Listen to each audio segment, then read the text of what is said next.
Remember, chums, I told you about this about 10, 12 days ago now. And this was a story regarding the former royal known as Meghan Markle. We really shouldn't call her that, should we? After such a short tenure inside the British monarchy. Well, if you remember, I told you that this was about to explode. And it was a story really that started to, slow burn after a particular individual claimed this had happened behind the scenes. And what's happened is, of course, now this has truly escalated. And now, yes, as I pointed out, I think when we filmed by the cathedral, in fact, Westminster Cathedral, that, I said, look, they're going to start sending cease and desist letters out. But they did eventually, and this of course has made its way into Meghan's favourite periodical, People magazine. But as ever, there's a bigger story behind this than truly meets the eye. And as ever, let me explain. Morning chums, lovely to see you and welcome back one and all. Always nice to have, of course, our chums back with us all together on, well, I have to tell you, the first time I've seen frost here so far this year in the United Kingdom. Yes, well, it's always frosty in certain worlds, let's be honest, particularly the celebrity world. But if you've got frost in your part of the world or your part of the United Kingdom, do share. Did you wake up with a white glistening and think, oh no, winter's here, you're going to have to put the heating on and you can't afford it, all thanks to Rachel Reeves? You get the picture, right? Awful stuff, isn't it, what's going on with the budget? But there you go. Also, let me ask, because, I always love to know this from the chums. A lady pointed out, she said, oh, Neil, I think you've got a sweet tooth. Oh, yes, absolutely. Chorley cakes, Eccles cakes, anything like that. I'd rather have those sort of things, really, than, like traditional sweets, like crunchies or Mars bars and stuff like that. I prefer that type of sweet thing. As it's coming up to Christmas, what did you first remember as that sweet treat that you liked and thought, oh, now I'll be honest with you, right, chums, I'm not a fan of Christmas cake. I like the fruit bit. I just don't like the marzipan and the icing and all that, whatever that is. And I quite like the white sauce on it, but that's it. But that was kind of the first memory of a school meal, where they gave you Christmas cake for the first time. And I thought, not keen on that. But over here as well, particularly in my neck of the woods up in Yorkshire, we tend to serve Christmas cake sometimes with cheese. Is there any Christmas oddity? I know, strange, but it's lovely. You'll try it and go, you know what, Neil? You're right. Is there any oddity that you have at Christmas? Do share with the rest of the chums. It's always lovely to get your intake on this because, of course, we've all got strange tastes wherever we are around the world, and there's nothing wrong with that. Absolutely not. Some people might say, of course, we haven't had a wave up, but there's nothing wrong, of course, with Meghan Markle and what she's allegedly has done. These are the headlines that have gone now around the world, and this is all because of the dress that she wore in the trailer for With Love As Ever, whatever it is, Meghan, right? Now, I'll probably get shot for this. I think she looks quite nice in that colour, it suits her, it blends very well. As a lot of female contributors have pointed out, though, not very Christmassy. You would have thought she might have picked something a little bit red, a little bit more seasonal, but claiming clearly not, she went for this. And the reason apparently is because this, as you know, was the dress that Meghan wore for that now Variety shoot. Remember there? Variety magazine, right? And the idea, of course, was that, Meghan was gifted this particular frock. Now, just to let you know how this works behind the scenes, because I've worked on many music videos, many fashion shoots with celebrities over the years, and I know exactly how this works. It's not the same for men, let me tell you. It's slightly different for men. But for women, if you borrow an outfit, or they loan you an outfit, they tend to deliver them in what they call sample sizes. And these are teeny, teeny, teeny sizes, right?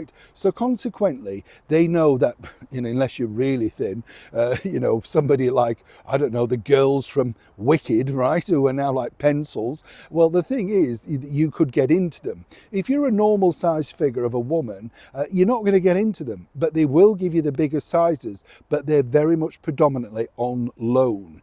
And there's no sort of written rule about it. It's just that it is, they loan you them, and the other bits are credit in in the magazine, you know, dressed by, worn by, that sort of stuff, right? Now, this is where it gets really interesting, because as many people are now insinuating, and I pointed out that whatever the story is, that's really now down between the designer and Meghan Markle. Her lawyers have now come out and said, you know, this is emphatically not true, etc. Apparently, according to the lawyer for Meghan Markle, the reason why she took the dress, right, is because, and this is the farce of it, and this is where you know it's a mess, as ever with Meghan, a complete and utter mess. Because she took it because she didn't want anybody else wearing something that she'd worn, right, and then maybe could get monetized on it or whatever, or somebody says the dress that Meghan wore in the variety shoot. This doesn't cut mustard, for the simple reason that, in fact, the designer, the magazine, anybody would welcome extra publicity.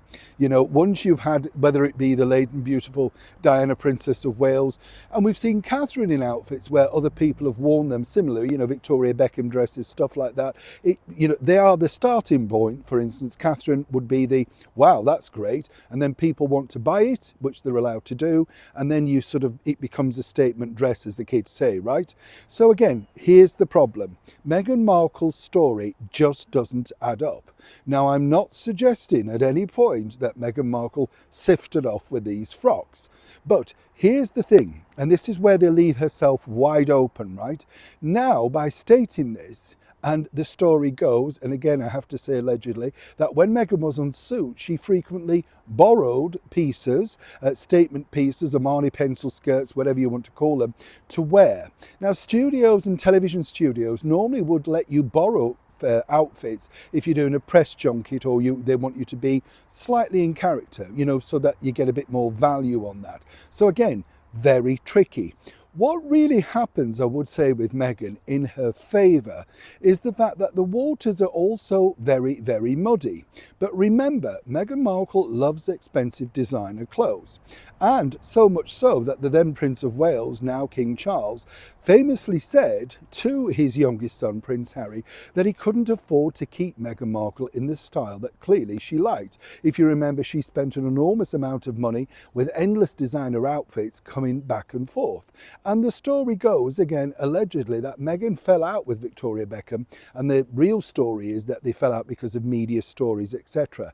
According to an excellent source, and remember, I know Victoria very well, according to an excellent source, the brand of Victoria Beckham had a problem, an issue with the fact that Meghan seemingly felt that everything was free. Again, I have to say allegedly, but you get the picture. So where this is turning out to be another debacle is fascinating.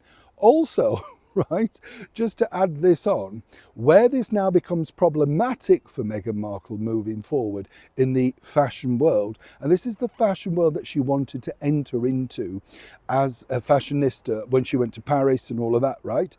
The problem now is that fashion brands will be very, very stipulative about what they're willing to give and the return date, and they will check them all off unless they openly write a letter stating that this was gifted. Now, what's interesting, at the time of recording this, the designer of that dress and those people working for Variety at that point have not come out in her defense and said, oh, 100%, no, we allowed her to have that, absolutely, she's correct. This is where she leaves herself wide open, and this is going to be a problem.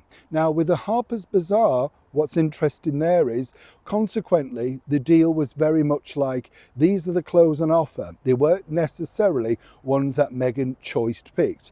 Obviously, somebody's no fan, right, when you look at the outfits. And as I said at the start of the video, that colour does suit her in that promo, but totally ineffectual to sell a Christmas brand. But again, clearly, if Meghan had this hanging in the closet and had only been seen once at the Variety shoot, why not hoof it off the hanger and try it again? But right now, what she's doing, once again, is playing with fire, and no doubt will play the victim of cross wires she didn't know, she thought her assistant. And remember, so many assistants have now gone, the blame will never be with Meghan. You understand as ever how this works now. Neil Shaw, Kensington.